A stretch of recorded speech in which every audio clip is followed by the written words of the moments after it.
For fans of Justin Roiland, 2020 was pretty great. Not only did we get the long-awaited 4th season of Rick and Morty, but Roiland's brand new Hulu original Solar Opposites dropped its first 8 episodes. I just picked up Rick and Morty Season 4 on Blu-ray, so I decided to rewatch both Solar Opposites' first season and Rick and Morty's 4th over the past week. And look folks, I gotta be honest, I had a lot more fun watching Solar Opposites than Rick and Morty this year. Alright, hear me out. This video is not meant to hate on Rick and Morty. Season 4 was still a really fun season of television, but 40 episodes deep, the show isn't quite as fresh and as exciting as it once was. Also, I really want to take an opportunity to hype up Solar Opposites because the show is seriously great. It takes a lot of what I love about Rick and Morty and molds it into an entirely new package with a fresh perspective. So let's dive into it. Here's why in the year 2020, Solar Opposites outclassed our beloved Rick and Morty. Oh, and spoilers ahead for both shows. As fun as Rick and Morty is, I don't think any of us can deny that it can be, how do I put this?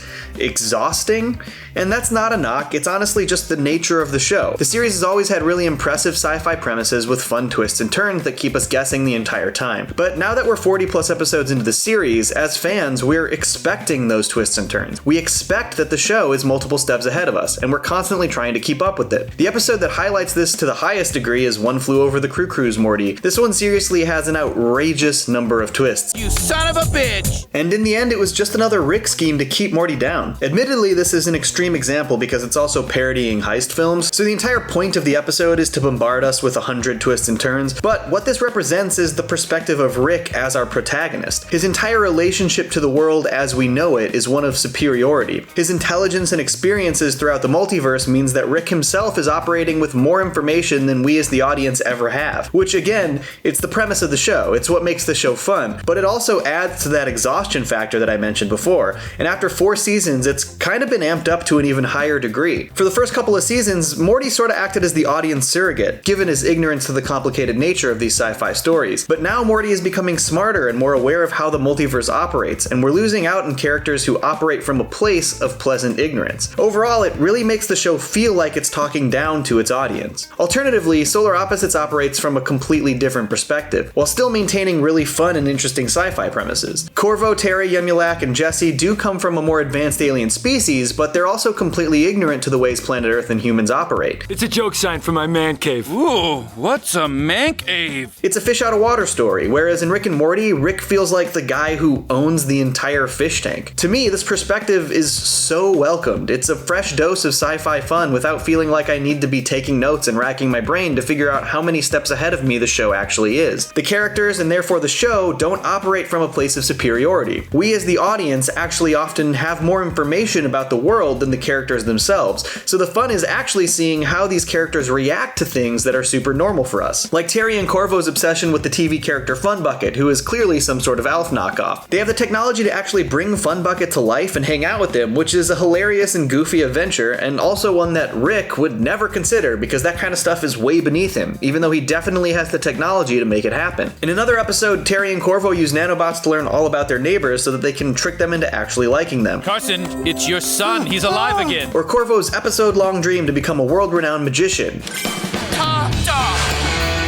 Or even just Yemulak and Jesse's attempts to navigate human school, whether that's dealing with school bullies, I'm a sunflower! Wow, it really is making her dumber. I can't believe humans drink this stuff. or figuring out how to pass their classes. What's up with you dorks? We caught the teachers eating each other's ass. Okay, maybe I shouldn't play that clip. On the whole, Solar Opposites is just more wholesome. Yeah, it's vulgar and violent, there's tons of sex jokes, blood and gore, but at the end of the day, it's about an alien family trying to get by in a world they don't understand. They care for each other and they're there for each other. It's far less cynical than Rick and Morty, and in the year 2020, I'd much rather watch something with that kind of vibe. It also has a really fun time showcasing the ways that Earth and American culture affects people from a completely different place. Terry's obsession with television and pop culture isn't a huge focus of the show, but it's a great consistent character trait. Corvo tries his best to focus on their mission, but perpetually lets the stresses of modern society eat at his insecurities. Jesse's attempts to live a normal life as a kid are really sweet. Do you even want to study humans? No, I want to eat lunch with friends and see movies with boys. Despite the fact that people constantly treat her and her brother differently. Truthfully, with Solar Opposites, Opposites, I can just sit down and enjoy it. And honestly, that was a problem for me with Rick and Morty Season 4. Some of you may have noticed that I did reviews for the first 4 episodes of the season, and then I didn't cover any more for the year. And the truth is that analyzing Rick and Morty made watching the show,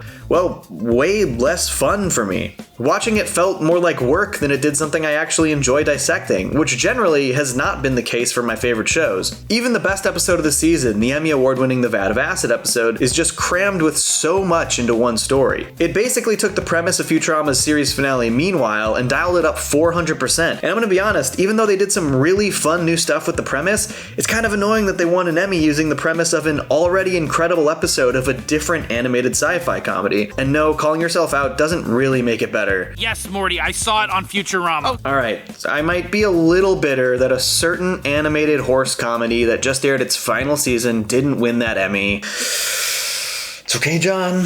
Don't get over it. Everything's fine.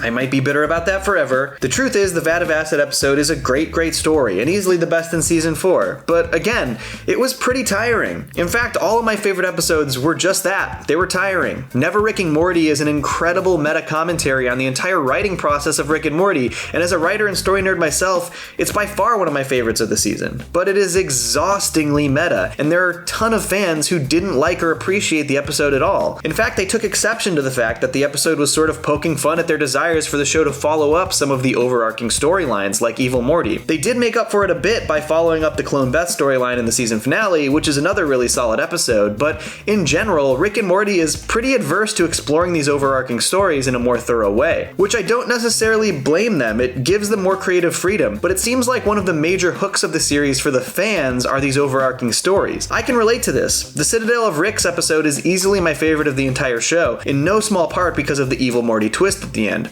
And while overall I don't necessarily have a problem with the writers following up these stories at their own pace, I also do feel like, in 2020, through lines are really important for my enjoyment of long-form television. And this is another thing that Solar Opposites not only excelled at, but they innovated in a ridiculously fun way. I'm talking, of course, about The Wall. An ongoing joke of the first couple episodes of Solar Opposites is that Yemulak continues to shrink any humans that annoy him. So from now on, I'll make sure that everyone in the wall deserves to be— oh, a guy in a red shirt! Eventually revealing that he's imprisoned them in a giant wall of containers in his room. This led to one of the most incredible pieces of world building I've ever seen, and it all exists within an already hilarious and fun series. The Wall is a world and society all of its own, and it acts as an entire subplot through the majority of the season. I don't think any of us have really seen something like this before. Yeah, it does technically relate to the main characters as Solar Opposites, but it mostly operates entirely on its own without much interference from the alien kids. They even got an incredible voice cast for this subplot alone, proving that it's far more than just an afterthought. They utilize Andy Daly, Christina Hendricks, and even Alfred Molina in pivotal roles. There's a reason they gave the Wall story a conclusion in its own episode. And to me, this Wall storyline was way more compelling than anything in Rick and Morty Season 4. Plus, it's just an incredibly fresh and innovative concept. And look, I'm also willing to admit that the state of the world has had a major effect on how I'm perceiving these shows. In 2020, everything is so exhausting as is that I'm far more inclined to watch something that isn't going to further exhaust me, even if it does have great writing. And again, none of this is meant to hate on Rick and Morty, which is a pretty popular take these days. A lot of people thought that Season 4 was an improvement to Season 3. Truthfully, I don't agree. I prefer Season 3, which makes this latest season, in my opinion, the worst of the 4. But even so, the worst Rick and Morty season is still better than like at least 80% of television. The show is that good. And this also leads me to another point. There's a matter of expectations. We're so accustomed to Rick and Morty continually blowing our minds that even when the show is merely excellent, it feels like it's underachieving. And overall, this just speaks to how solid the show actually is. I still don't think I like Solar Opposites more than Rick and Morty overall, but as far as these seasons go, I would take Solar Opposites every single time. Again, I don't want to make this seem like a Rick and Morty bashing video. That's really not the tone I'm interested in for my channel. In the end, the point I really want to make is that you're all sleeping on Solar Opposites and you need to give it a fair shot, especially if Rick and Morty has been as exhausting to you as it has for me. me. I was particularly blown away on my most recent rewatch. I was laughing the entire 8 episodes, and I was really compelled by the subplot in The Wall. I think the show is really worth your time. And the good news is that neither of these series are going to end anytime soon. There are still 60 episodes left in Rick and Morty's massive renewal order from a couple years ago, and Solar Opposites is slated to return with an additional 8 episode second season, followed by a 12 episode third season. So there's lots more to come for both. But I also want to know what you think. How are you feeling about Rick and Morty after its 4th season, and how about the first 8 episodes of Solar Opposites? Let me know below in the comments. If you like this video, don't forget to comment, like, subscribe, all that business, and stay tuned for more cartoon content. Peace. Johnny!